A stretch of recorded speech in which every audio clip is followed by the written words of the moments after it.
Nah, man, Vince. It was here. You can hear it. Mm-hmm. You can definitely hear it on Stolen You. So yeah. Yep. Flash on. I don't know how Kim be doing that shit for. Right. I got it. You can't. It's not just a tap. I got it set to where I can turn it off with a tap. I don't think it's set that way. Yeah, That's how I keep going on. Then you do something about that setting, brother. I know. See, it just went off. I just That's did. crazy. You need to change that setting.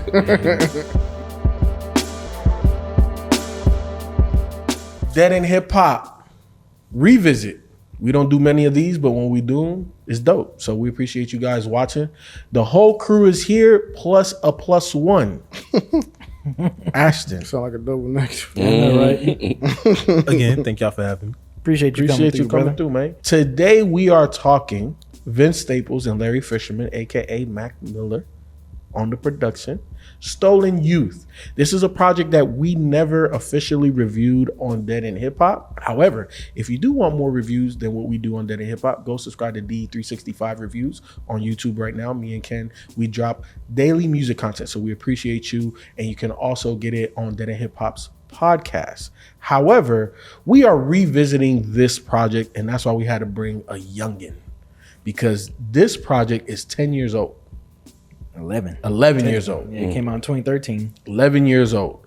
Ashton, 2013. I'm pretty sure you're the youngest one in the crew. How old were you when this first came out? Oof. I'm 31 now, so 20. Ooh, yeah, he was talking to you. Yeah. He was talking definitely. to you. So how did you feel about this project then and now? So when at the time this project came out, I remember listening to it, thinking it was dope, but it was hitting a little too close to home, all the street shit. That's at that time, like when I started like losing people to the streets and my friends and stuff started dying, so I couldn't really listen to it all that much. But I was like, oh, Vince is dope. That definitely was on my list of, all right, next thing he put out, I'm gonna check out. But this one was hitting just a bit too close. So coming back and listening to it, I was like, oh wow, I did not give this enough credit. Yeah. Yeah. So this was another good, like I think the first words he says, welcome to Delusion. I was like, yeah, he always has a great, since the beginning, I was like, dang, he really always comes in with an attention grabber first. Yeah, his words are able, again, like I said, he's very simplistic, but his words are very sharp. And he cuts through whatever type of production, whatever the mode or the vibe is, like he can pierce right through with his words. And I agree with you, like this project, I didn't remember, like when we put it on the docket, I'm like, bro, I don't remember this project like that. But when I looked it up and I saw the album cover, I was like, oh yeah, I remember this. But I don't remember the music for whatever reason, because I didn't replay it a lot at that time. So this was the beginning of Dead in Hip Hop 11 years ago, or somewhere around that point in time. We were figuring a lot of things out. I was listening to way more music than I ever had in life at that point in time. So it just kind of got lost in the sauce, right? And then there were so many great artists that were budding at that point in time. But going back and listening to it, first and foremost, I don't think Mac Miller gets enough credit for production, because the production on that motherfucker is 11 years old and that shit bang. Especially that, I'm bad with names, but the joint that had Ab Soul on it, god damn, the bass note on that shit. Sleep. Well, so I think he on there twice, isn't he? Yeah, he is on there twice. Well, the second one. The second Killing one. Y'all in Sleep. And Killing Y'all. Yeah. Killing Y'all is that one. And then the one that he had Schoolboy on it. When you heard Schoolboy start, I'm like, oh shit. Back selling crack. Oh man. Like this project is slept on. Like big time. And I think that this is a project, if you go back and listen to and see where Vince Staples is now, you should not be surprised, because he honestly has not changed that much. Has he gotten better? Yes. But his stories, the vivid imagery that he had. You know what I'm saying? So to me, this album just took me back, like, yo, like Vince has been that nigga. I do remember the cover, but for some reason I missed this one. I wasn't listening to this because I was trying to figure out how Mac Miller was tied to it, because it doesn't say Mac produced by. It just says Fisherman. that it's like a collab. So I was expecting to hear rapping. So yeah, I honestly listened to this for the first time all the way through when we said we were going to do it. But just one of the points you said that you just made was like, the nigga been rapping like this since then, like 11 years ago he was rapping like this, like he's consistent, like this sound like something he would put out now. Yep. And I was just like, yo, that's amazing, man. Like this dude he's more talented than I give him credit for. Like I'm like, yo, I did not know he was making this type of music then. You know what I'm saying? So this definitely was super dope from top to bottom. Just when it comes on, it pulled, like I think you were saying, it pulls you in immediately, and he still does that today. He has a way of pulling you in immediately, and nah, man, Vince is dope, and like I said, Mac. I didn't realize Mac Miller was known for beats. I didn't Larry Fisher. Yeah. That was. I didn't know that either. Because that was like the only thing I was really a fan of. Oh, Mac wow. Miller was I wasn't really never a fan of Mac Miller the artist. Yeah, but him producing on that MC, album, I'm like, oh yeah. shit, like this. He was actually had some dope production. I listened to a couple of Mac Miller mixtape back in the day, and I was cool. I was cool with him, but I didn't realize that.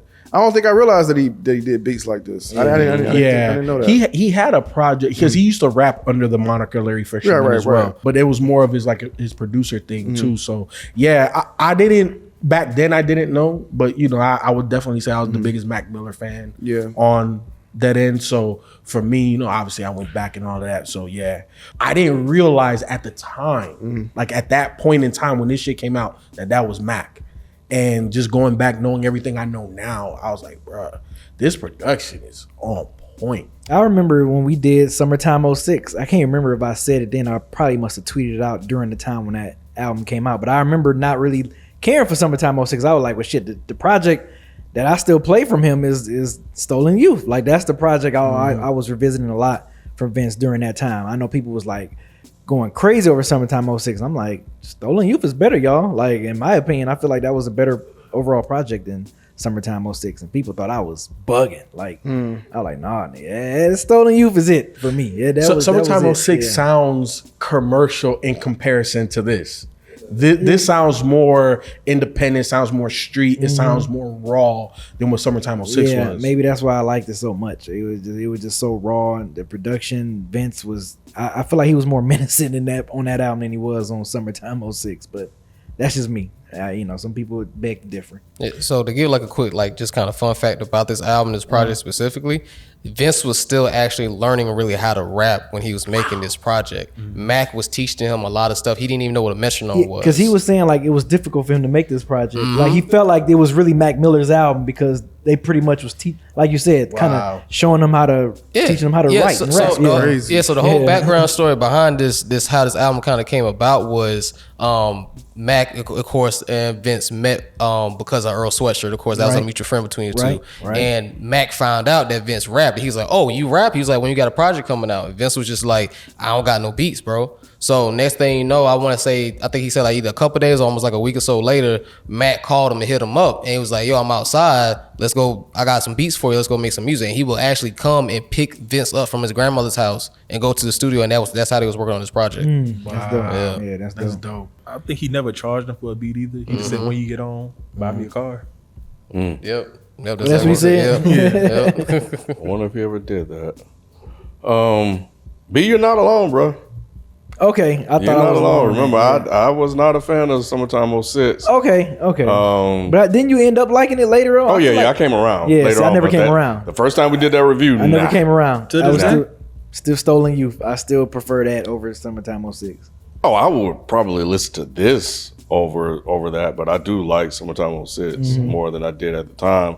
And going back revisiting this, I honestly forgot how good this was. Yeah, Like is good, this man. shit was This is like, good. and the other thought that went through my head, man, what a time, bro! Like Hungry, Schoolboy Q, Absol, Early TDE when TDE started flourishing. bro. Yeah. Like, Yep. oh man, what a moment that we lived through. It feels like there's no misses on here. Locked and Loaded, 4 or 5. Oh, You Scared? Like, bro, this shit is incredible. The Guns N' Roses joint.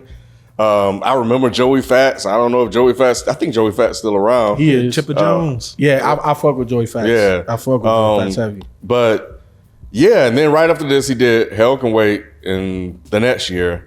And I think this, very similar to you, is probably why I didn't really connect with Summertime 06 the way that I do now, is because I remember this. And one of the thoughts that went through my head when I was listening to this was like, man, if we were still doing the series Who Got Next back then, Oh yeah. I could if I feel like I could have put Vince on that list.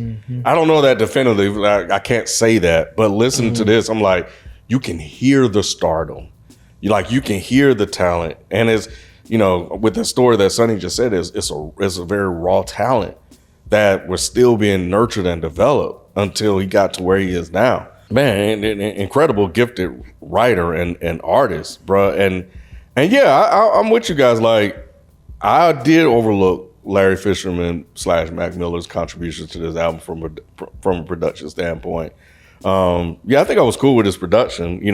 That was the thing that rappers were doing back then too. They were doing these pseudonyms to put out these beats and stuff like that. So that was another thing that was going on. Man, what a moment, bro. Like, man, this shit is so whack nowadays. Y'all motherfuckers, bro. Was it eerie hearing Mac Miller rap on this for y'all? It was eerie for hearing that specific part of his verse on Sleep. Right. Because it's like, when, obviously in context of when the project originally dropped, that's a dope line because he produced the beat. Right. But hearing it now, obviously, for ways of fortunate passing, it does mess with me, even though I love that verse. Yeah, even on Heaven, he's like, I wonder what heaven looked like. He was like, he's the one saying it. So that's the first thing. Like when I heard Mac, I was like, dang, this is so eerie hearing this now. So many years. And it's like all the rappers do it. Like Big did it. You know what I'm saying? Pac, like all of them. Yeah. Yeah. None of that. I think what went through my head was like, I was like, damn, man, niggas really fuck with Mac Miller, bro. That went through my head too. Okay. That went through I didn't know niggas fuck with. Well, I knew, but I never knew why. Like I was like, niggas really fuck with Mac Miller. I never knew why. And it'd be like the gangsters niggas. Like I'm like heavy, bro. Everybody. And he might be. I think he's just a cool. I think outside of That's music, what I heard. even though I'm not a fan of his Just a music, cool-ass he just white seemed boy. like just a cool dude. That's like really a what it genuine, boils down to. a genuine dude. Yeah. Have you ever heard Schoolboy talk about Mac? Yeah, that's what I'm talking about. Like that. Like it's like they grew up like same mom, different dad type shit. Like crazy. That's how he made it sound like. But yeah, nah. And it was like all of TDE that fuck with him, and especially like all of West Coast. And he's from like Pittsburgh. He's from Pittsburgh. Because him and Wiz kind of came up around the same time. Yep, they sure were. So I was wondering, like, how did he get so cool with the West like that? Did he move there or something? I don't know. Honestly, I don't know what those early ties were, but it just kind of, it's like he blew up, and then all of a sudden he had like a little bit of a lull, and then he was fucking with all the West Coast niggas. It's kind of like how Alchemist is cool with all the niggas. You know what I'm saying? Like, I understand Alchemist. Really? Mac Miller, like That's because we met him. You know what I mean? but even still, I mean, he's an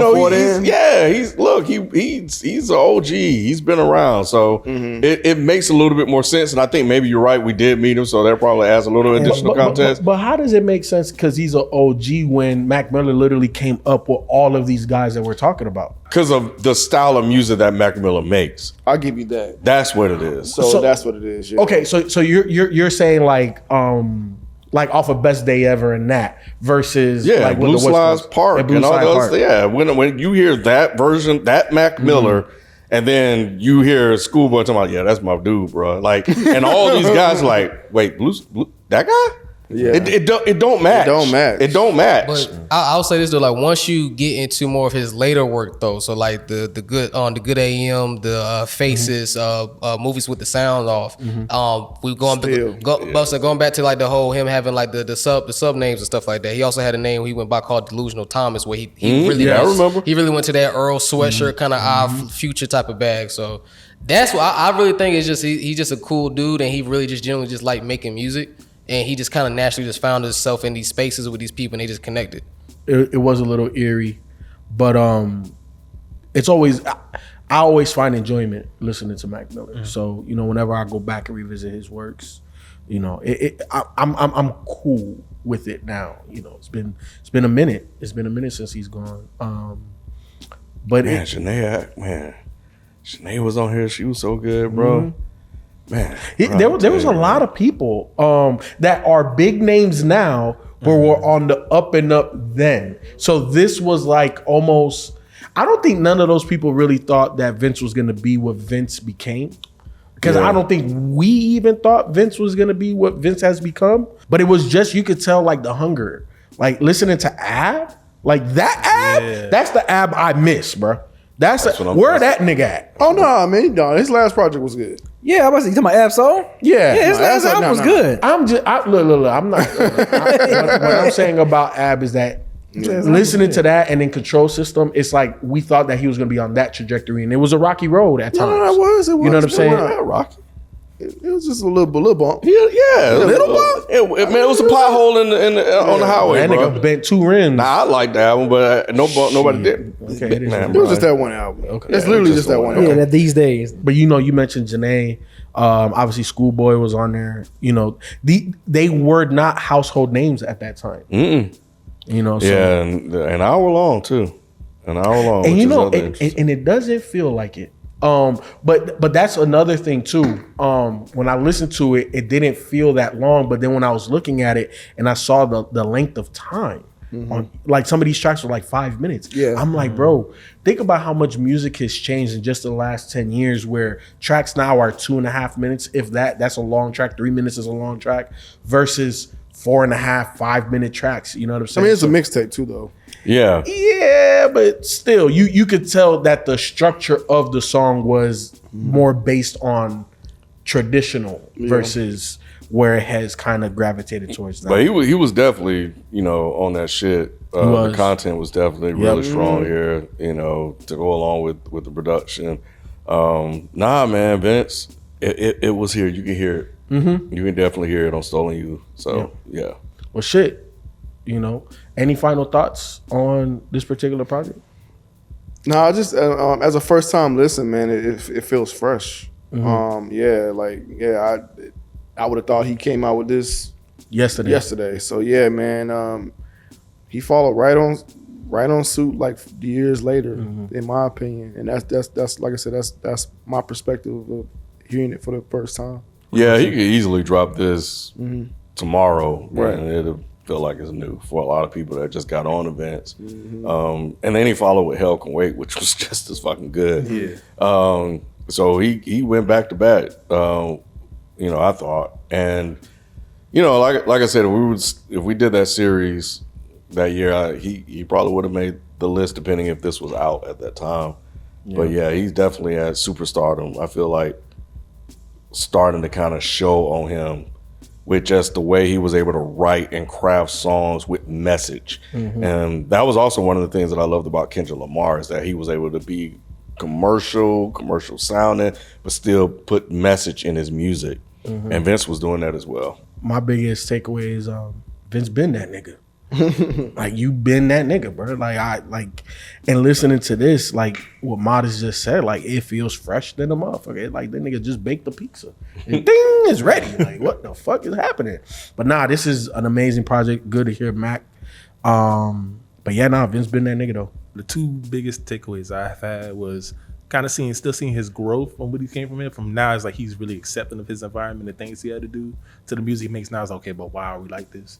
Why is it as like a whole? So like, just his writing has gotten better. Like, also mature. I think he was 19 when he dropped this. So like him being like 30 now, it's like you can just see like, oh, life has happened to you. You're making the same music, but from a completely different perspective. And that was like a big thing. The other thing I thought was, dang, I wonder how would his career have shaped out if he would have signed with TD?